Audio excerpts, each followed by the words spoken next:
நிறைய பேர் நினச்சிட்டு இருப்பீங்க பயம்தான் ஃபோபியான்னு. ஆனால் பயத்துக்கும் ஃபோபியாக்கும் நிறைய டிஃப்ரென்ஸ் இருக்கு. எக்ஸாம்பிள், பாம்பு பார்த்து பயப்படுறவங்க 80% ஆஃப் பீப்புள் இருக்காங்க.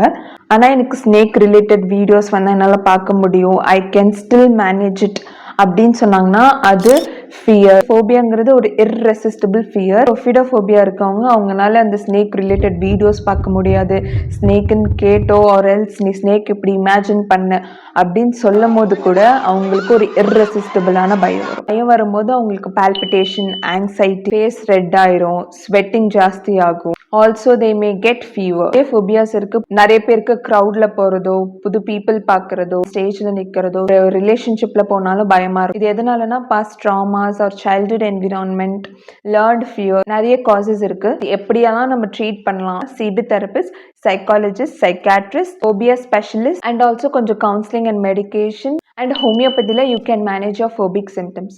சின்ஸ் நான் நிறைய ஃபோபிக் பேஷண்ட்ஸ் பார்த்தனால நான் ஒரு முக்கியமான விஷயம் சொல்கிறேன். தயவு செஞ்சு நீங்கள் ஃபோபியான்ற விஷயத்தில் வந்து விளையாடாதீங்க. ஒருத்தங்க கிட்ட உனக்கு ஃபோபியா தான் சொல்கிறது மூலியமாகவும் அவங்க ஃபோபியா பற்றி தெரிஞ்சு நமக்கு இருக்கிறது ஃபோபியா தானே அவங்க டெவலப் பண்ணுறது கூட நிறைய சான்சஸ் இருக்குது. மற்றவங்களை கேலி பண்ணுற மாதிரி ஃபோபியானும் சொல்லாதீங்க.